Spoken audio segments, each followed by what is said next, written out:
सूरत के मांगरोल इलाके की गैस पाइप लीकेज की समस्या से लगी आग। शाखा के किचन रूम में लगी आग। मांगरोल के शियालज गांव के प्राथमिक शाखा की ओर बनी घटना। दोपहर में भोजन बनाने के दौरान गैस बोतल का पाइप लीक हो गया। पाइप में गैस लीकेज होने से कमरे में आग लग गई। आग लगने से स्कूल में भगदड़ मच गई। आग लगने से छात्रों और शिक्षक को सांस लेने में हुई तकलीफ। तुरंत ही फायर ब्रिगेड को भी साथ साथ स्थानीय लोगों को द्वारा मदद मिली और ग्रामीणों और फायर ब्रिगेड की टीम द्वारा फायर उपकरणों का उपयोग कर आग पर काबू पाया गया। आग को काबू पाते ही लोगों में राहत की सांस ली और आग लगने से किसी को मौके पर फायर ब्रिगेड ने आग पर काबू पाया है। हालांकि इस घटना से कोई हताहत नहीं हुई। आपનું નામ ને ડેઝિગ્નેશન? નામ છે બિપિનજી કળાસી, સબ ફાયર ઓફિસર। શું ઘટના બની હતી? અમને ફાયર કંટ્રોલમાંથી ફોન આવ્યો કે સિયાલજ પ્રાથમિક શાળામાં બાટલો બ્લાસ્ટ થયો છે, એટલે અમે તરત જ ઘટના સ્થળે નીકળી ગયા। ઘટના સ્થળે આવવા પહેલાં અમારા એક માર્શલ છે નાજા ડોંડાભાઈ અને અહીંયાના રહેવાસી છે, એટલે અમે અહીંયા આવ્યા અને એમણે કે એવું જણાવ્યું કે પાઇપમાં લીકેજ થવાથી આગ લાગી હતી। એમણે અહીંયાના રહેવાસી ડોંડાભાઈએ તરત જ આગ રેગ્યુલેટર બંધ કરીને આગ કંટ્રોલ કરી દીધી।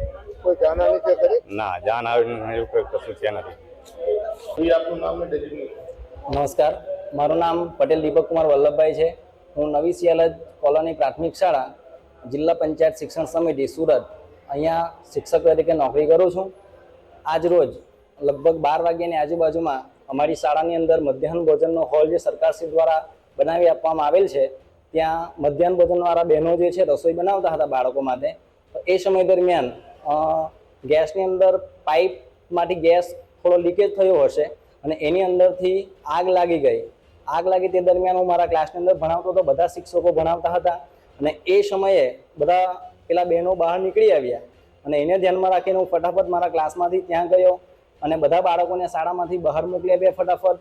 અને સરકારશ્રીની ગાઈડલાઈન પ્રમાણે અમારી પાસે ફાયર સેફ્ટીની બધી જ જરૂરિયાતના સાધનો હતા, તે પ્રમાણે મેં જાતે જ ફાયર સેફ્ટીની બોટલ લઈને એ હોલમાં જઈને બોટલથી કાર્બનથી આગ ઓલવવા માટે પ્રયત્ન કર્યો, પરંતુ આગ ઓલવાય નહીં।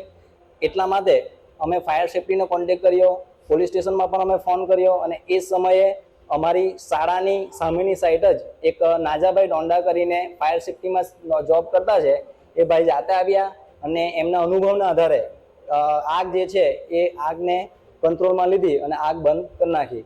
સદનસીબે અમારું એવું નસીબ હતું કે અમારા બાળકોને કે કોઈ શિક્ષકોને કે કોઈ કર્મચારીને કે કોઈ શાળાને કોઈ પણ પ્રકારની જાનહાનિ કે નુકસાન થયું નથી। આભાર।